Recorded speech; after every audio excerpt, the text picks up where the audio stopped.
திண்ணனார் காடனிடம் நானும் நாணனும் மலைமேல் ஏறி சென்று குடுமித்தேவரை தரிசித்துவிட்டு வருகிறோம் என்று கூறி சென்றார். அவர்கள் இருவரும் பொன்முகலி ஆற்றை கடந்து திருக்காலத்தி மலைசாரலை அடைந்தனர்.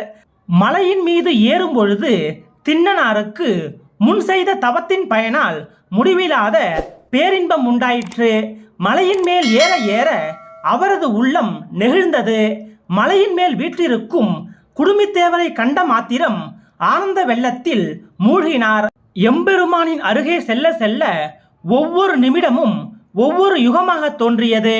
வேக வேகமாக ஓடி சென்று சிவலிங்கத்தை ஆறத் தழுவி முத்தமிட்டார்.